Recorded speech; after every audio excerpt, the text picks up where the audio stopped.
Shalom, selamat siang.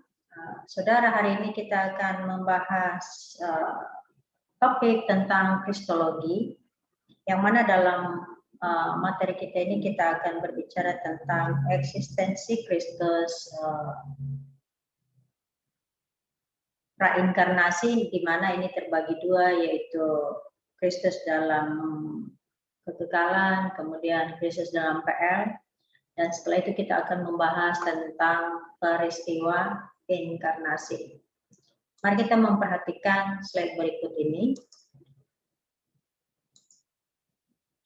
Nah, saudara, ketika memperhatikan slide ini, kita akan berbicara tentang Kristus dalam prainkarnasi. Ya, Kristus dalam prainkarnasi artinya keberadaan Kristus dalam waktu sebelum ia berinkarnasi atau sebelum ia menjadi manusia. Nah, secara kronologis, masa tersebut dapat diklasifikasi dalam dua bagian, yaitu pertama Kristus dalam kekekalan masa lampau, kemudian Kristus dalam perjanjian lama. Nah, Kristus dalam kekekalan masa lampau. Beberapa bukti langsung yang membuktikan bahwa Kristus ada di dalam kekekalan sebelum ia berinkarnasi. Yang pertama adalah kita bisa melihat dalam Yesaya 9 ayat 5. Di sana ada frase atau ada kata Bapa yang kekal.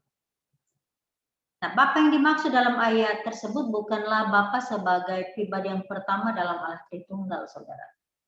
Melainkan kepribadian anak yang karena kekuasaannya dapat, ya, atau kekuasaannya dalam memerintah dan keperkasaannya sebagai raja. Maka ia layak diberi gelar kehormatan Bapa. Nah, kata kekal di sana menunjuk pada eksistensi atau keberadaan Kristus yang sudah ada dalam kekekalan masa lampau, masuk dalam sejarah dunia dan terus-menerus dalam kekekalan sesudah sejarah berakhir. Nah, yang kedua adalah dalam Mika 5 ayat 1. Dalam Mika 5 ayat 1 dikatakan permulaannya sudah sejak purbakala. Apa maksudnya? Nah, kata purbakala menurut pengertian sekuler bisa berarti itu adalah zaman kuno. Ya, zaman kuno yang ada di dalam sejarah dunia, ya saudara, dan biasanya menunjuk pada masa atau zaman sebelum Masehi. Nah, contohnya misalnya seperti candi-candi, ya, serta benda-benda purbakala yang ada di Indonesia yang biasanya merupakan peninggalan dari zaman purbakala. Ya, sebagai contoh adalah Candi Borobudur, itu adalah dapat disebut sebagai benda-benda yang berasal dari zaman purbakala. Tetapi istilah purbakala dalam Mika 5 ayat 1 bukan menunjuk pada pengertian tersebut. Ya, tidak menunjuk pada pengertian tersebut, melainkan mengacu pada sebuah terjemahan kata Ibrani. Ya, kata Ibrani olam artinya kekal, yang mana dalam Septuaginta kemudian diterjemahkan dengan istilah aionos. Ya, aionos artinya juga kekal. Nah, artinya kekal di sini adalah waktu yang tanpa awal dan tanpa akhir. Makanya kemudian kita berkata bahwa Kristus sudah ada di masa kekekalan, yang mana tidak dibatasi oleh waktu. Nah, keterangannya menyimpulkannya seperti itu. Artinya sebelum Adam diciptakan, Kristus telah ada. Ya. Dan selanjutnya, bukti langsung adalah dalam Yohanes 1 ayat 1, saudara. Di sana ada tertulis pada mulanya adalah firman. Nah, firman yang dimaksud di sini adalah Allah sendiri. Mengapa kita katakan demikian? Ketika kita berbicara konteks Injil Yohanes 1 ini, maka kita bisa melihat nanti bahwa firman yang dimaksud tersebut di ayat 14 dikatakan telah menjadi manusia. Karena jadi manusia. Dan dengan demikian firman adalah Kristus, saudara. Jadi pada mulanya adalah Kristus. Frasa pada mulanya juga menjelaskan bahwa sebelum segala sesuatu diciptakan di dalam dunia, dalam Yohanes 1 ayat 3 itu Kristus terlebih dahulu ada dan ia tidak dicipta. Karena dikatakan di sana bahwa ia sudah bersama-sama dengan Allah. Tidak ada peristiwa penciptakan di sana. Justru kedudukannya sama dengan Allah. Sehingga dapat dikatakan bahwa Kristus terlibat di dalam penciptaan dan menjadikan segala sesuatu. Selanjutnya adalah sebelum Abraham jadi aku telah ada, Yohanes 8 ayat 58. Nah, kita tahu Abraham sudah hidup lebih dari 20 tahun bahkan sebelum Kristus lahir. Tetapi mengapa Yohanes menuliskan sebelum Abraham lahir, ya, aku telah ada. Ya, Yohanes penulis Injil menuliskan statement Yesus yang berkata sebelum Abraham lahir, Yesus telah ada. Padahal kalau kita ketahui, kita melihat dalam catatan Injil-Injil, Yesus sendiri baru lahir di Bethlehem, ya, jauh, sangat jauh 2000 tahun setelah Abraham ada, barulah Kristus lahir di Bethlehem. Tetapi inilah satu bukti bagi kita bahwa ketika Yesus mengklaim telah ada sebelum Abraham, maka kita bisa melihat pernyataan aku telah ada merupakan terjemahan dari kata Yunani ego, eimi, artinya aku adalah. Nah, pernyataan aku adalah ini menunjukkan pada keilihan Yesus dan merupakan klaim kesetaraan dengan Yahweh. Ya, aku adalah mengacu pada Keluaran 3:14 yang mana juga Allah mengidentifikasikan dirinya sebagai aku adalah aku. Dan selanjutnya bukti langsung keberadaan Kristus dalam kekekalan masa lampau adalah istilah yang sulung dalam Kolose 1 ayat 15. Paulus menuliskan ungkapan yang sulung di sini bukan menerangkan bahwa Kristus sebagai ciptaan Allah yang pertama dan tertua seperti yang dipahami beberapa ada aliran tertentu yang memahami bahwa Kristus adalah ciptaan Allah yang pertama dan tertua. Nah, gelar tersebut menjelaskan bahwa Kristus sudah ada sebelum alam semesta diciptakan. Dan alam semesta serta segala yang ada di dalamnya diciptakan oleh Kristus dan untuk Kristus juga. Nah, bahkan orang-orang percaya dipilih di dalam Kristus sebelum dunia dijadikan. Sehingga tidak ada alasan bagi kita untuk mengatakan bahwa istilah yang sulung di sana merujuk kepada istilah seseorang atau Kristus adalah ciptaan yang pertama. Ya. Nah, karena kita ketahui bahwa Kristus terlibat di dalam penciptaan. Nah, mari kita melihat selanjutnya ada bukti tidak langsung, saudara. Yang pertama adalah asal mula surgawi Kristus membuktikan eksistensinya di kekekalan. Nah, Yohanes 3:13 menekankan bahwa Kristus turun dari surga. Dengan demikian Bethlehem tidaklah dapat menjadi awal mulanya. Ayat ini mengindikasikan bahwa Kristus sebelum berinkarnasi ia tinggal di surga, ya. Oleh karena itu ia adalah kekal. Bisa juga dibandingkan dengan Yohanes 6 ayat 38. Nah, selanjutnya di sini dikatakan Kristus terlibat dalam penciptaan, membuktikan eksistensinya di kekekalan.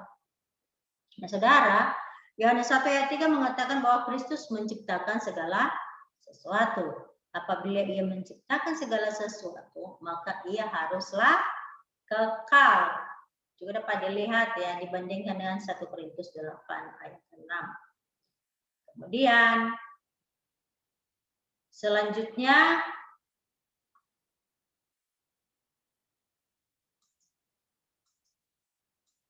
ya, kita melihat selanjutnya itu adalah bukti langsung dan bukti tidak langsung dari keberadaan Kristus di masa kekekalan. Sekarang mari kita melihat keberadaan Kristus dalam kitab Perjanjian Lama. Nah, saudara, nama Allah membuktikan keberadaan Kristus dalam Perjanjian Lama, dalam kitab Perjanjian Lama. Yang pertama adalah nama Yahweh. Ya, nama Yahweh. Yahweh itu tertulis dalam Keluaran 3:14. Yang mana arti literal dari Yahweh adalah aku. Artinya, Allah tidak dipengaruhi atau bergantung oleh atau kepada siapapun. Dia telah ada dengan sendirinya tanpa disebabkan oleh apapun. Dan oleh siapapun. Karena di dalam Septuaginta, ya, kata tersebut diterjemahkan kurios yang dalam bahasa Inggris diterjemahkan Lord. Artinya Tuhan. Tuhan di sini tulisannya huruf besar semua, saudara ya. Nah, di dalam Perjanjian Baru kata kurios hanya menunjuk kepada Yesus secara khusus. Oleh karena kurios dalam PB ialah sama dengan yang terdapat dalam PL Septuaginta, maka kata Yahweh dalam PL tidak lain adalah Kristus, ya, merujuk kepada Kristus. Kemudian ada istilah Elohim dalam Kejadian 1 ayat 26. Ya, nama Allah yang pertama-tama dikenal dalam PL adalah Elohim. Kejadian 1 ya. Nah, kata dasarnya ialah El, artinya dewa. Allah orang kafir. Nah, jadi dewa ini adalah Allah orang kafir. Tetapi juga dapat diartikan sebagai Allah sesungguhnya, saudara. Nah, agar dapat dibedakan dari dan dengan Allah orang kafir, serta untuk menjelaskan Allah kebenaran yang berpribadi, maka Musa menambahkan akhiran jamak ya pada kata El menjadi Elohim.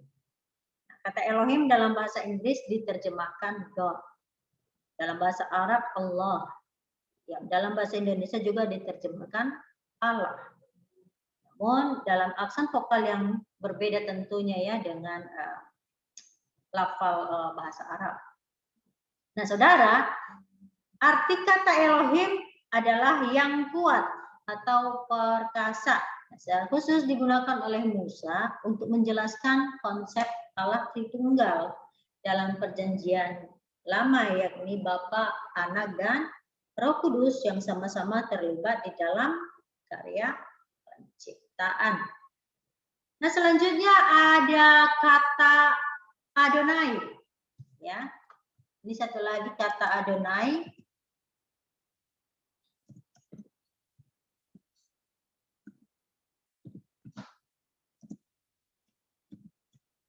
Ini bisa kita lihat dalam Ulangan pasal 10. Pasal 10 ayat 17. Kemudian juga dalam Mazmur pasal 136 ayat 3. Ya.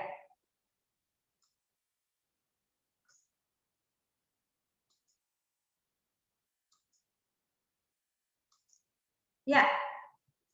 Nah, nama Yahweh sangat mulia dan suci bagi orang Israel, saudara, sehingga orang Israel itu tidak sanggup untuk menyebut nama Yahweh. Ya. Mereka merasa tidak layak untuk menyapa Allah dengan nama Yahweh.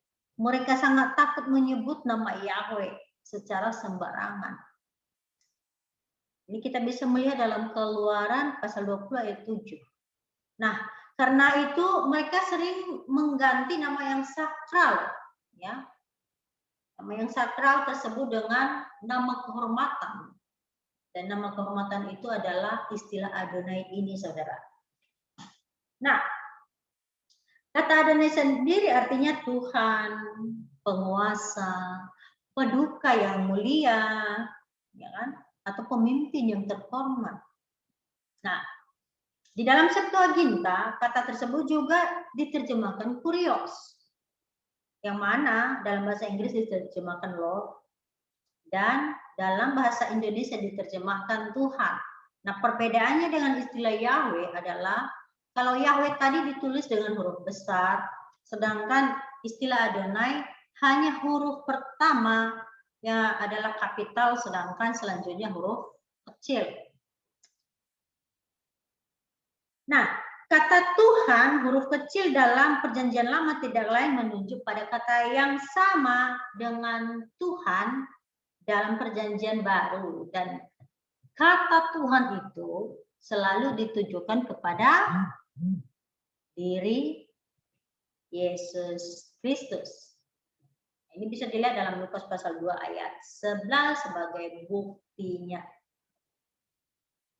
Nah, selain nama-nama Allah yang membuktikan keberadaan Kristus dalam PL, yang kedua adalah konsep antropomorfe atau konsep antropomorf. Nah, apa yang dimaksud dengan antropomorf ini? Saudara, kata ini berasal dari dua kata Yunani, yakni antropo artinya manusia dan morfe artinya bentuk. Nah, dengan demikian antropomorf ini adalah penampakan Kristus dalam Perjanjian Lama dengan mengambil bentuk atau rupa manusia. Ya, bukti-buktinya bisa kita melihat di dalam Kejadian 18 ayat 1 sampai 33, di mana Tuhan dan kedua malaikatnya menampakkan diri serta berbicara kepada Abraham, ya, di dalam konteks Kejadian 18 ini. Kemudian konteks Kejadian 32 ayat 22 sampai 32, di mana Tuhan seorang laki-laki yang bergumul dengan Yakub, ya, yang sekaligus mengubah nama Yakub menjadi Israel. Nah, saudara, di dalam Kejadian 18 ayat 10 dikatakan bahwa salah satu dari 3 orang tersebut telah mengidentifikasi dirinya sebagai Tuhan, ya, melalui kata aku yang digunakannya serta janjinya untuk memberkati Abraham. Tidak mungkin malaikat memberkati Abraham. Yang memberkati Abraham hanyalah Allah sendiri.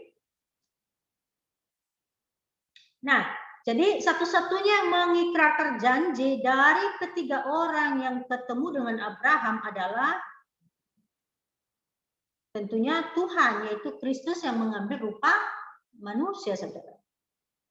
Demikian halnya dalam Kejadian 32 ayat 28 dan juga ayat 30, baik Yakub maupun orang yang bergumul dengan Yakub mengaku bahwa yang bergumul dengan Yakub adalah Allah, yaitu dalam pribadi Kristus yang menampakkan diri sebagai manusia atau sebagai seorang laki-laki, saudara. Nah, penampakan Kristus dalam rupa manusia di dalam PL dikenal dengan konsep antropomorfe ini, ya. Jadi antropomorf sendiri itu tidak bersifat tetap, ya. Antropomorf ini bersifat sementara, yaitu hanya pada saat ia menjumpai orang-orang tertentu, ia akan mengambil rupa manusia, saudara. Nah, tentu berbeda dengan konsep inkarnasi nanti yang akan kita bahas sesudahnya, di mana Kristus mengambil bentuk atau rupa manusia hingga selamanya, ya, hingga selamanya. Yang mana manusia yang memiliki daging merasakan sakit, kemudian penderitaan, bahkan sampai kepada kematiannya. Nah, sedangkan konsep antropomorf ini ya hanya sementara, ya, hanya sementara saja, hanya ketika Allah mau menemui orang yang berkenan kepadanya atau orang yang dikenannya, maka ia akan mengambil rupa sebagai manusia.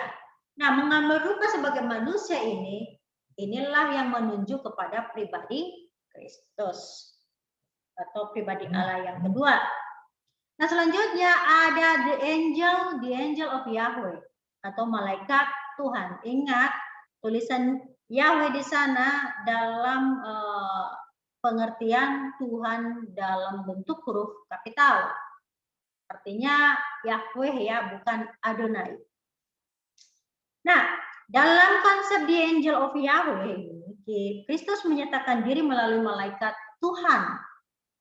Beberapa peristiwa nyata terjadi yang menerangkan kebenaran ini. Yang pertama, kita bisa melihat ya the angel of Yahweh yang berbicara kepada Hagar dalam Kejadian 16 ayat 7 sampai 13. Ya. Nah, secara jelas malaikat yang berbicara dengan Hagar telah diyakininya sebagai Tuhan.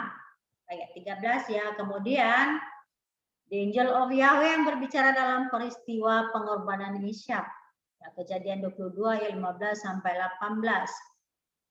Di sana dijelaskan bahwa di saat malaikat Tuhan berseru untuk melarang Abraham supaya jangan membunuh atau mengorbankan Ishak, maka Abraham menyaut dengan menyebut Tuhan kepada malaikat Tuhan tersebut. Ayat 11. Kemudian the angel of Yahweh yang berbicara dengan Zakaria. Bisa dibaca dalam Zakaria 1 ayat 12 dan juga ayat 13. Nah, selanjutnya ada tipologi, bukan Tito ya, tipologi. Tipologi Kristus. Apa yang dimaksud dengan tipologi Kristus? Nah, saudara, di dalam Perjanjian Lama terdapat beberapa pribadi dan hewan yang menjadi tipologi atau gambaran Kristus. Yang pertama, Adam. Nah, dikatakan mengapa Adam disebut sebagai tipologi Kristus dalam Perjanjian Lama. Yang pertama, dikatakan Adam adalah manusia pertama sebagai pembawa dosa, saudara. Tetapi menjadi gambaran bagi Kristus sebagai Adam yang kedua yang menjadi penebus dosa. 1 Korintus 15 ayat 45 sampai 47. Kemudian ada Habel. Habel adalah orang yang benar sehingga korbannya diterima Allah, namun mati di tangan penjahat.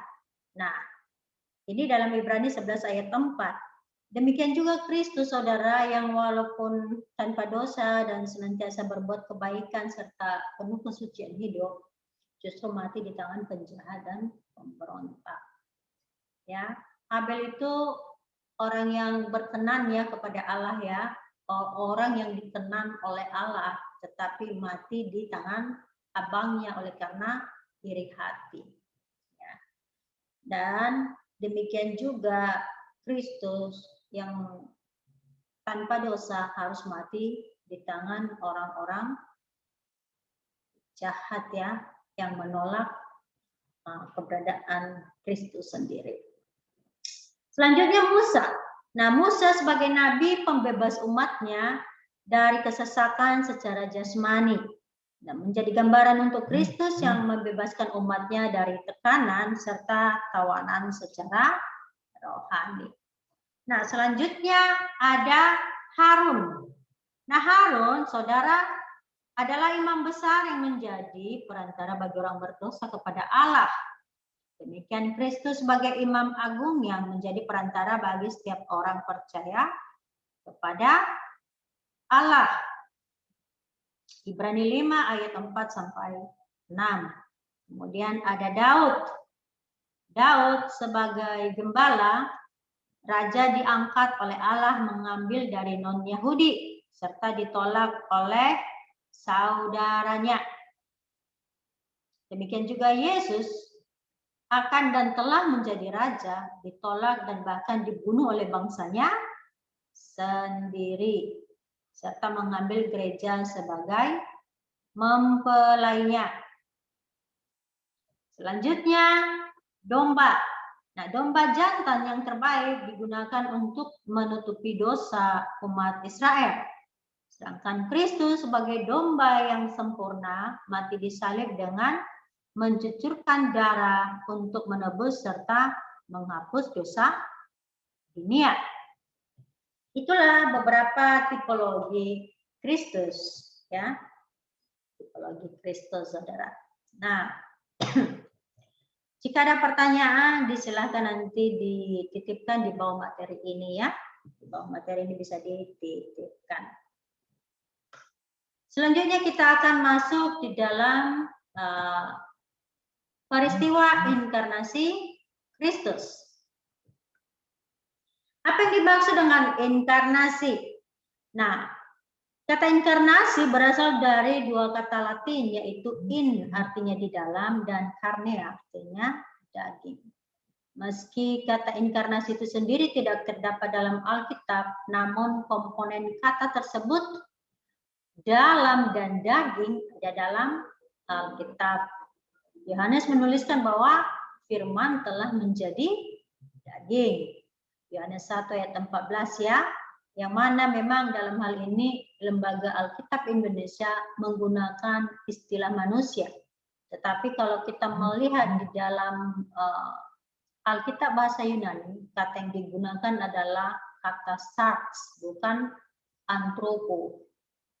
Ya, kata sarx artinya daging. Nah, maksud pernyataan ini adalah bahwa pribadi kedua dari Allah Tritunggal mengambil rupa manusia bagi dirinya sendiri. Yang berbeda dengan konsep antropomorf tadi yang sifatnya sementara, tetapi di sini Allah Tritunggal atau pribadi kedua dari Allah Tritunggal langsung mengambil rupa manusia. Berbeda dengan, ya, di mana di dalam inkarnasi Kristus selamanya dalam wujud manusia. Jadi sudah bersifat tetap, ya, kemanusiaan Kristus. Nah, dengan demikian dapat diartikan bahwa inkarnasi Kristus ialah Allah yang mengambil rupa atau bentuk manusia di dalam daging atau tubuh insani. Yohanes 1 ayat 14. Nah, saudara, apa saja menjadi bukti-bukti inkarnasi bagi kita? Kita lihat ketika kita membaca kitab suci, maka kita melihat bahwa Injil Matius dan juga Injil Lukas mengemukakan bukti-bukti bersejarah mengenai Kristus, saudara. Yang pertama, bahwa Kristus lahir dari Roh Kudus. Matius 1 ayat 20, kemudian Lukas 1 ayat 35. Kemudian juga lahir melalui perempuan perawan, Matius 1 ayat 23. Kemudian lahir sebagai bayi manusia. Jadi enggak langsung seperti Superman, ya. Superman langsung dapat kekuatan, langsung menjadi manusia kuat. Tetapi kalau Yesus melalui proses seperti proses kelahiran manusia pada umumnya, saudara, ya. Dari ada di dalam kandungan, kemudian lahir sebagai seorang bayi. Hal ini dijelaskan oleh Lukas pasal 2 ayat 7 dan juga dalam Roma ayat 8 ayat 3. Kemudian Kristus sendiri memiliki garis silsilah. Memang dalam Lukas 3:23 sampai 28 dijelaskan bahwa Yesus adalah keturunan Adam. Sedangkan dalam Matius 1 ayat 1 sampai 17 menekankan bahwa Kristus adalah keturunan Abraham dan Daud. Nah, hal tersebut menyatakan bahwa Yesus sungguh-sungguh adalah manusia yang memiliki asal-usul keturunan seperti yang terjadi pada manusia yang lain. Nah, saudara, selain bukti-bukti tersebut, ya, beberapa persiapan sebelum peristiwa inkarnasi pun ada ditulis di dalam kitab suci. Yang pertama, ya, khususnya di dalam kitab Injil, ya, adanya utusan yang mendahului Kristus. Nah, siapakah utusan tersebut? Kita tahu sebelum Kristus lahir, Yohanes Pembaptis, ya, telah berseru-seru, ya kan? Telah berseru-seru supaya mempersiapkan jalan, supaya orang-orang bertobat, ya. Nah, jadi dalam Lukas 1, ya, dalam Lukas 1 pengumuman kepada Maria terjadi 3 bulan sebelum kelahiran Yohanes Pembaptis. Artinya selain utusan yang mendahului Kristus, juga adanya pengumuman kepada Maria, ya kan? Ada pengumuman kepada Maria. Dan selanjutnya kalau kita membaca kitab Lukas dan juga kitab Matius dan juga kitab Lukas ini juga ada pengumuman kepada Yusuf, ya kan? Ada ya, karena Yusuf pada saat itu menyadari Maria sudah mengandung, ya, Yusuf secara diam-diam mau menceraikan Maria. Tetapi sebelum hal itu terjadi, malaikat Tuhan datang kepada Yusuf melalui mimpi supaya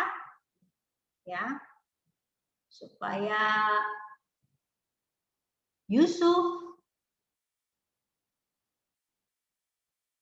tidak menjadi takut mengambil Maria sebagai istrinya, karena malaikat Tuhan berkata kepada Yusuf melalui mimpi bahwa anak yang dikandung oleh Maria adalah anak dari Roh Kudus. Matius 1 ayat 20. Kemudian selanjutnya juga malaikat Tuhan menjelaskan kepada Yusuf melalui mimpi bahwa Maria akan melahirkan anak laki-laki dan Yusuf harus menamakan dia Yesus, karena dialah yang akan menyelamatkan umatnya dari dosa mereka. Ya, ayat yang ke-21, saudara. Nah, hal ini tentu pengumuman kepada Yusuf membuktikan peristiwa inkarnasi itu sendiri, di mana sesungguhnya Allah telah menjadi manusia. Nah, selanjutnya saudara, seperti apakah pribadi Kristus yang berinkarnasi tersebut? Nah, di sini ada persoalan teologi yang timbul saat pribadi kedua dari Allah berinkarnasi. Apakah persoalannya? Ya, tentu dalam hal ini ketika peristiwa inkarnasi terjadi, maka ada persatuan antara Allah dan manusia, yang mana persatuan Allah dan manusia tersebut menggabungkan satu pribadi yang kekal dan tak terbatas dengan pribadi yang terbatas dan tak kekal. Ya, ini adalah menjadi persoalan-persoalan teologi yang dari masa ke masa muncul. Ada yang menolak keilahian Yesus dan menerima kemanusiaannya. Tetapi ada juga yang menerima keilahian Yesus, tetapi menolak kemanusiaannya. Ada yang menolak, ada yang menerima kedua ini, tetapi porsi kealahan dan kemanusiaan Yesus tidak sempurna. Nah, saudara, dalam hal ini kitab suci membuktikan ya bahwa tidak ada persoalan tentang keilahian yang berinkarnasi. Perpaduan sifat ilahi dan manusia Kristus itu sempurna. Bahwa di dalam inkarnasi keilahian Yesus adalah sempurna atau sejati dan kemanusiaannya juga sempurna. Tidak ada porsi yang dikurangi baik dari sisi kealahan maupun dari sisi kemanusiaan Yesus. Nah, beberapa bukti ya yang dicatat oleh kitab suci tentang perpaduan sifat ilahi dan manusia Kristus adalah bisa nanti dilihat dalam Filipi pasal 2 ayat 6 sampai 11, kemudian dalam Yohanes 1 ayat 1 sampai 14, kemudian Roma 1 ayat 2 sampai 5, kemudian pasal 9 ayat 5, 1 Timotius 3 ayat 16, Ibrani 2 ayat 14, dan juga 1 Yohanes 1 ayat 1 sampai 3. Oke. Selanjutnya, mengapa sih harus ada peristiwa inkarnasi? Apa sih tujuannya? Nah, saudara, yang pertama di sini adalah untuk menyatakan diri Allah kepada manusia. Ya. Selain itu, memberikan teladan bagi hidup manusia. Kemudian menjadi korban penebus dosa, menghancurkan kuasa iblis, memenuhi perjanjian dengan Daud, menjadi imam agung, menjadi hakim dalam pengadilan, menjadi raja.